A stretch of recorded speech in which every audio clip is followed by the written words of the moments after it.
말씀 로마서 11장 33절부터 36절 말씀입니다. 로마서 11장 33절부터 36절입니다.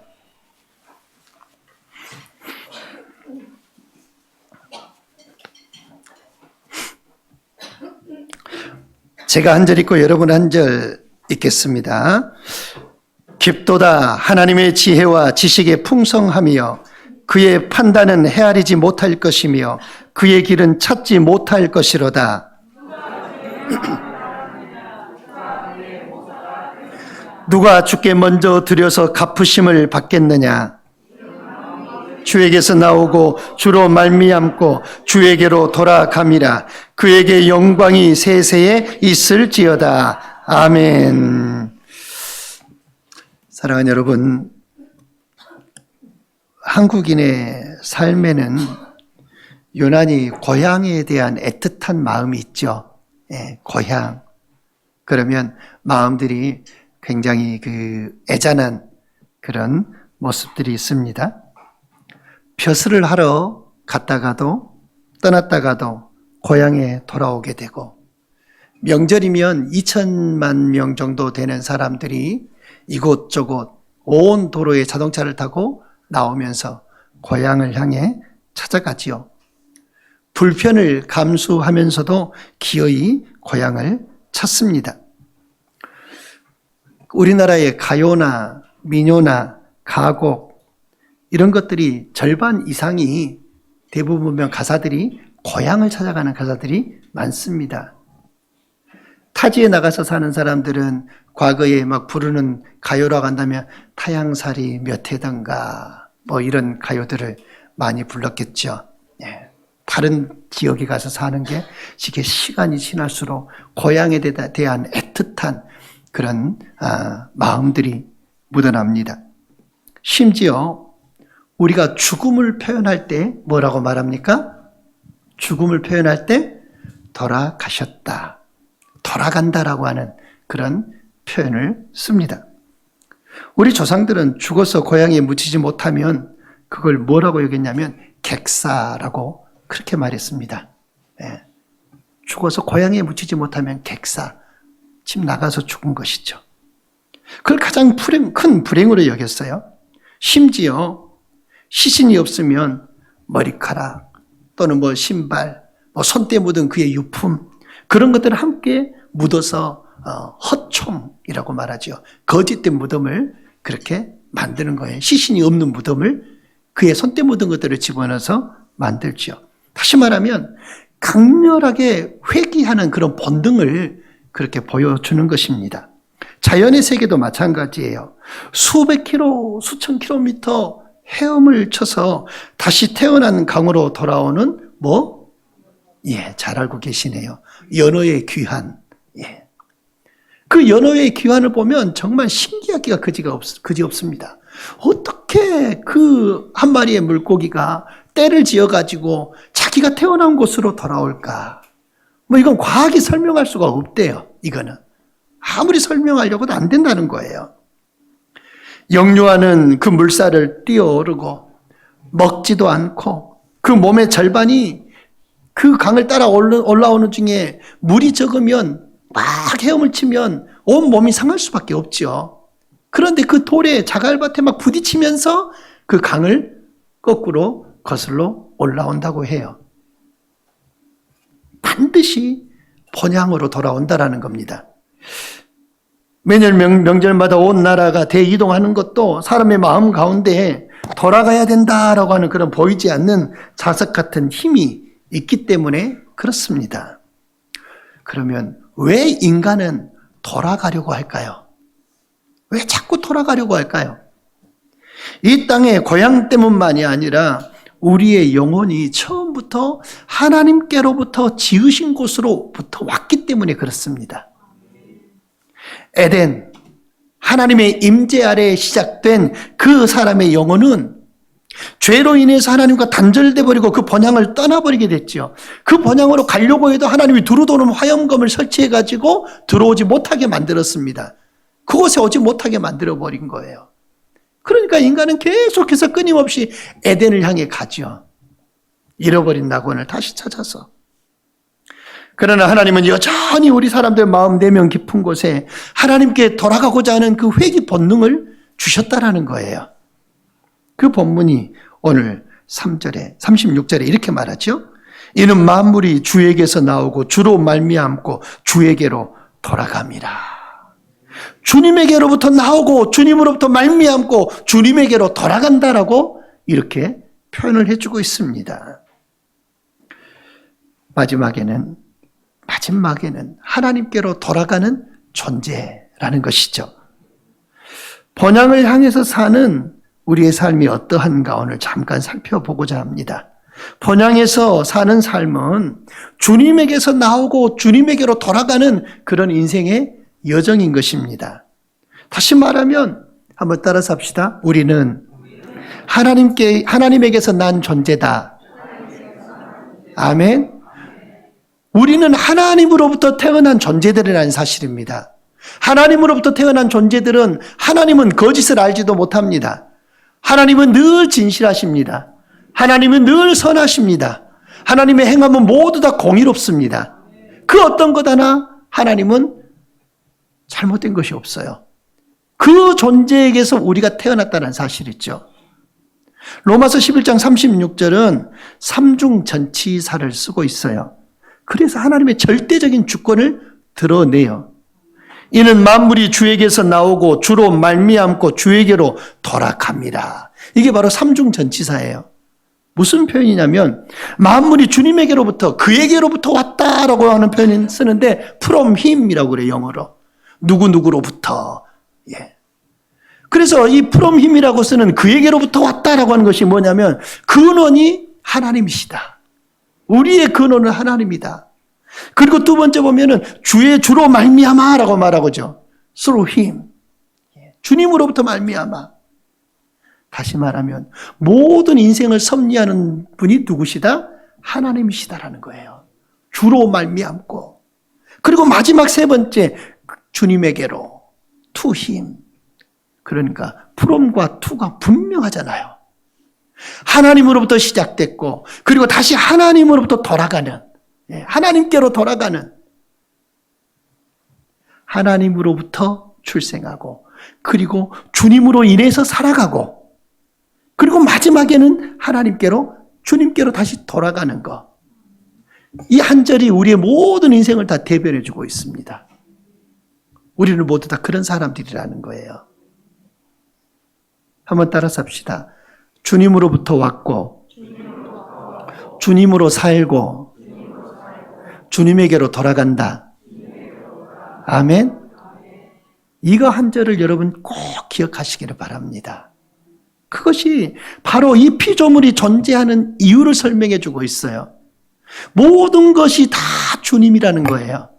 모든 것이 다 주님으로부터 왔고 주님으로부터 살아가고 주님에게 가야 하니까 결국 우리 인생의 모든 삶은 하나님께 영광이어야 된다고 칼빈은 기독교 강요에서 말하고 있습니다. 이 이외에 어떤 목적도 있어서는 안 된다는 거예요. 이 이외에 어떤 것도 목적이 돼서는 안 된다는 거예요. 오직 주님을 위해서. 인간은 스스로 존귀하게 된 존재가 아니잖아요. 우리는 하나님이 창조하신 피조물이요 하나님이 자기 형상을 따라 만드신 존귀한 존재이죠. 그러나 타락함으로 말미암아 하나님과 우리의 관계가 단절이 됐고 그 순간부터 하나님 중심이 아닌 자기 중심으로 살아가고 이제는 본향을 잃어버린 삶을 살게 됐다라는 것입니다. 이게 인간의 비극이에요. 하나님을 떠나버린 거예요. 로마서 1장은 우리 인생들이 얼마나 타락했는가를 보여줍니다. 로마서 1장에 보면 이런 표현들을 써요. 1장 28절 이전에 보면 하나님을 알되 영화롭게도 하지 않고 그리고 감사하지 않고 허망한 생각에 빠지고 우상을 섬기고 순리를 버리고 욕망을 따라 살고 그리고 마침내 이게 진짜 중요하죠. 로마서 1장 28절에 뭐라고 말하냐면 마침내 하나님 두기를 싫어하는 상실한 마음에 이르러 버렸다라고 말하고 있어요. 그 마음에 하나님 두기를 싫어한다. 이게 우리 인간의 완전한 비극을 설명해 주고 있는 말씀이죠. 하나님 두기를 싫어해요. 영적으로 붕괴돼 버린다라는 거죠. 추락해 버린다라는 거예요. 하나님은 그런데 그들을 어떻게 해요? 그들을 내버려 두사. 예. 그들을 내버려 둔다. 영적으로 완전히 추락해 버리고 타락해 버린 그들을 그대로 내버려 두신다라는 거예요.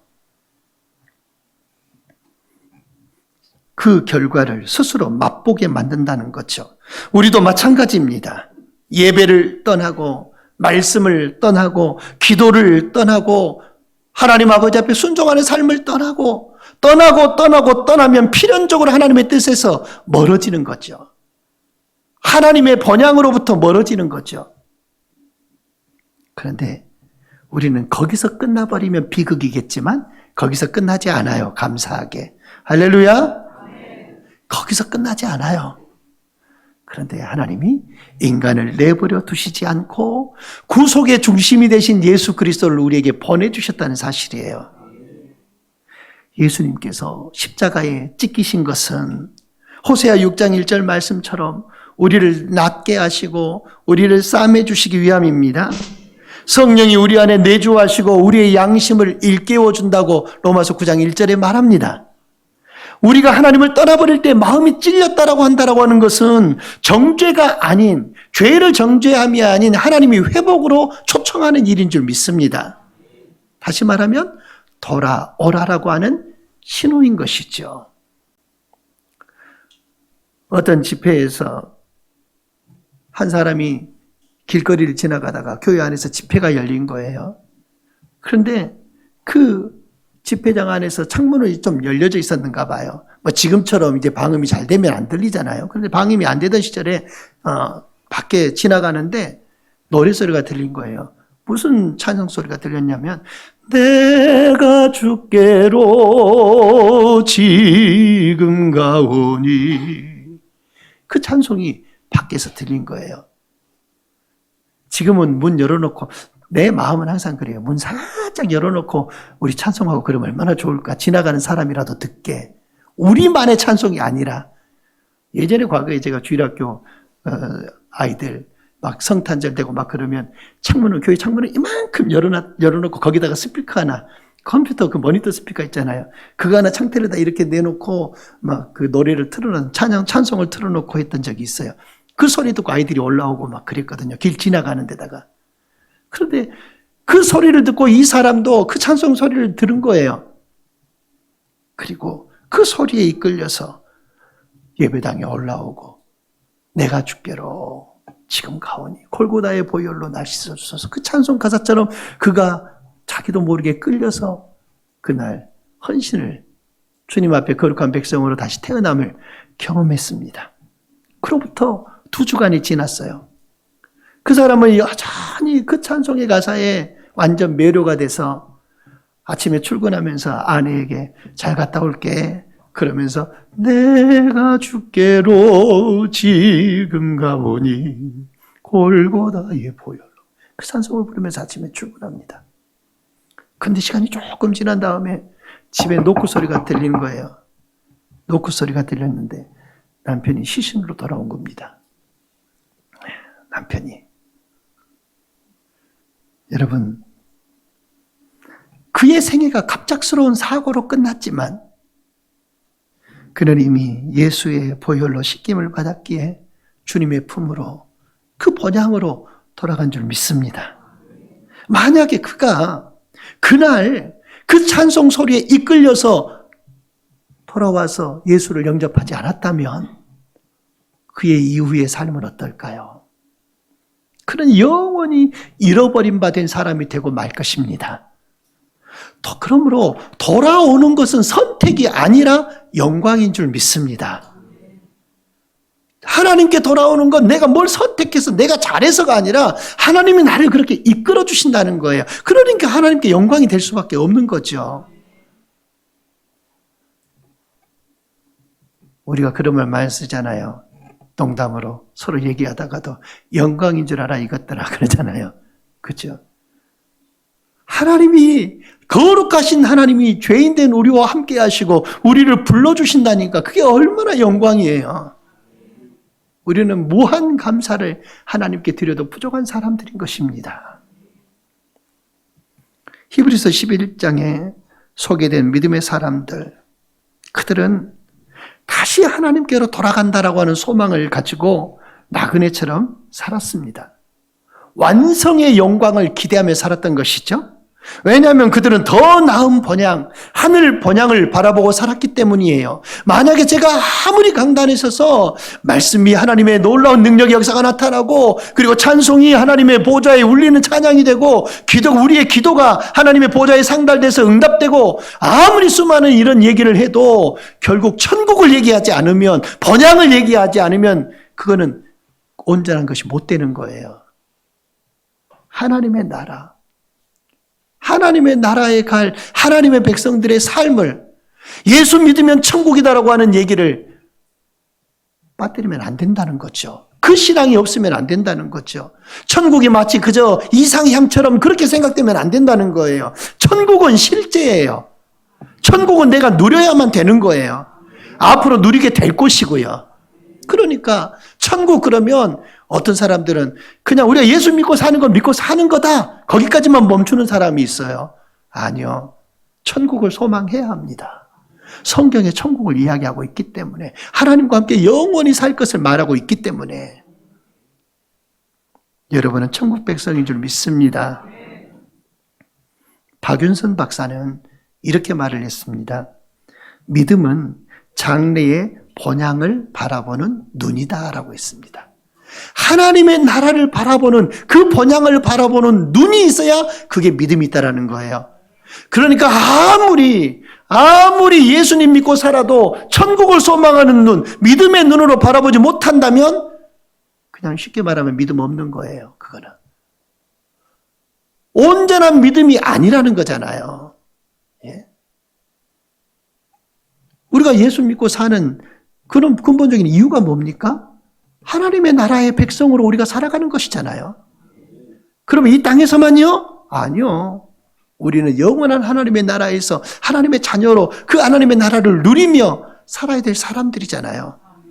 이 땅에서의 삶은 잠시 잠깐 순간 지나가는 경점이라고 했어요. 눈 깜짝할 새, 찰나라고 그렇게 말하죠. 눈 깜짝할 새 지나가 버리는 거예요. 이 세상의 삶은요. 그러니까 이 세상의 삶에 아주 그냥 우리가 지리하게 그렇게 살 필요가 없어요. 주님이 주신 은혜를 누리며 살고 기뻐하며 살고, 그리고 영원한 주의 나라를 사모하고 소망하면서 그 나라를 기대하며 사는 거예요. 그것이 하나님 나라 백성의 삶이에요.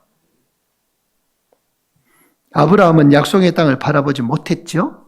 그러나 본자처럼 믿고 살았어요. 모세는 애굽의 모든 부귀 영화를 다 버렸습니다. 왕자의 자리를 다 버렸습니다. 뭘 봤기 때문에 그래요? 영원한 하나님의 나라를 소망을 삼고 그리스도를 위해 고난받기를 그는 선택을 했어요. 하나님 나라의 영광을 위해서요. 에녹은 하나님과 동행함으로 결국 하나님께로 돌아가는 그런 삶을 살게 되죠. 여러분, 하나님은 이런 자들을 기뻐하십니다. 히브리서 11장 16절에 저희를 위하여 한 성을 예비하셨다. 거룩한 성이죠. 누구만 들어가는 곳이요? 거룩한 하나님의 자녀들만 들어가는 거룩한 한 성을 예비해 두셨다라고 했습니다. 그것이 바로 천국이죠. 사랑하는 여러분, 우리의 마지막은 이 땅이 아닙니다. 인생은 우리가 살아가는 여정일 뿐이에요. 하지만 최종의 우리의 목적지는 하나님의 품, 하나님의 나라입니다. 주님 품 안에서 안식을 누릴 것을 사모하시기를 바랍니다. 소망 삼으시기를 바랍니다. 한번 따라서 합시다. 이 세상 것에 소망 두지 말자. 아무것도 이루지 말고 소망 갖지 말고 그냥 비관적으로 살자, 그 말 아닙니다. 세상의 것에 매여 살지 말자라는 거예요. 거기에 매여버리면 온통 모든 것이 다 그쪽에 집중하게 돼요. 집중하면 하나님 볼 새가 없어요. 하나님을 소망 삼고 살 새가 없어요. 세상 것에 집중하다 보면. 그러니까 하나님의 백성들은 하나님께 소망을 두고 살면 이 세상 것에 소망을 두지 않고 이 세상 것이 하나님의 뜻대로 이루어지기를 바라고 내 삶 가운데 선하신 하나님의 역사하심이 하나하나 나타나서 내 삶 속에 거룩한 하나님의 영광이 드러난 삶을 살게 되는 거예요. 근데 초점을 여기에다 둬버리면 아무것도 이룰 수 있는 게 없죠. 여기에 매여서 어때요? 지지고 볶고 하면서 좋기만 하면 괜찮지. 그렇죠? 지지고 볶고 하는 건 우리 기분 좋을 때 하는 말이잖아요. 지지고 볶고 하면서 좋을 때 그렇죠. 그렇지만 지지고 볶지 못할 때는 어떻게 살아야 돼요? 힘들게 살잖아요. 거기에다 소망만 두면요. 그리하지 마시기를 바랍니다. 우리의 최종 목적지는 아버지의 품, 아버지의 나라. 그것이 우리의 최종의 삶의 목적지예요. 우리가 들어갈 곳은, 우리가 돌아가야 될 곳은 출세도 아니고 성공도 아니고 내 욕망을 이루는 자리도 아닙니다. 우리가 시급히 돌아가야 될 곳은 주님의 품입니다. 영원한 하나님의 번향입니다. 영원한 천국입니다. 우리 권사님들 하나님의 나라를 더 소망 삼으십시오. 예. 제가 요즘 걱정이 좀 많아요. 걱정이 많은 게 우리 권사님들 위한 기도가 더 많이 되고, 한 해 한 해 앞으로 막 달라지실 텐데, 라고 안 달라지고, 그냥 600만 불 사나이들처럼 그냥 소머즈처럼 그냥 강건했으면 좋겠는데, 한 해 한 해 달라지시거든요? 그러실 수밖에 없어요. 당연한 거예요. 혹여 여러분, 권사님들이 혹시 연약한 모습들을 보이거든, 왜 그러시냐고 그러지 말고, 사랑으로 안으시기를 바랍니다. 연세가 드셔서 그런 거니까. 연세 들어서 내 정신이 온전하지 못한 건 어쩔 수가 없어요. 그거는 현대의학으로도 안 되잖아요. 그러니까 사랑으로 위하는 방법밖에 없어요. 그러니까 기도가 더 많이 나와요. 요즘은 권사님들 때문에. 강건하시기 바랍니다. 우리 새벽기도 용사들 건강해야죠. 우리는 하나님의 본향을 더 사모해야 합니다. 영원한 천국. 우리 인간의 회귀 본능은 조국을 향한 그리움 이런 것들이 아니에요. 아니면 뭐 고향에 대한 그리움 그게 아니에요. 영혼 깊은 곳에 새겨진 하나님을 향한 그리움으로 되시기를 바랍니다. 주님을 향한 그리움. 오늘 저와 여러분에게 한번 질문하시길 바랍니다. 나는 지금 하나님께 가까이 가고 있는가? 여호와를 가까이 하라고 말씀하는데 나는 하나님을 가까이 하고 있는가? 내 삶의 방향은 그 하나님의 나라 본향을 향하여 가고 있는가? 혹시 내 마음은 지금 길을 잃어버린 나그네와 같지 않은가?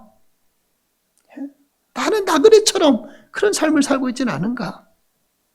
오늘 성령이 우리 모두를 부르시는 줄 믿습니다. 오라, 우리가 여호와께 돌아가자. 여호와께 돌아가자. 본향을 향한 삶은 이렇게 드러나요. 세상에 마음 두지 않고 하늘의 뜻을 품고 사는 겁니다. 시편 37편 23절 24절에 주께서 기뻐하시는 길을 걷는 자의 그 발걸음을 지켜주신다라고 했습니다. 하나님의 뜻이 아닌 욕심을 따르는 순간 우리의 걸음은 흔들리는 겁니다. 말씀과 묵상과 기도를 회복하시기를 바랍니다. 말씀을 따라 사는 사람은 본향을 향해 가는 사람입니다. 또 양심의 소리에 즉각적으로 반응해야 합니다. 내 양심의 소리에. 양심은 뭐냐? 따라서 합니다. 성령의 경고등이다. 아멘? 믿는 사람 마음 안에는 성령이 계시잖아요. 그러면 양심이 발동이 되어지면 성령의 경고등이 켜진 거예요. 어제 신방 가려고 교회 차 시동을 걸어놨다가 잠깐 뒤에 차가 저쪽에 있어서 이쪽 교회 쪽으로 옮겨놓고 그리고 이제 사모님 나와서 같이 이제 내려갔어요. 딱 내려갔는데 그냥 교회 차이가 없었거든요. 그런데 왼편에가 뒤쪽 후민 쪽에 가래침이 뱉어져 있어요. 야, 세상에 이런 사람도 있구나. 이런 사람도 있구나. 하고 마는데 넓고 넓은데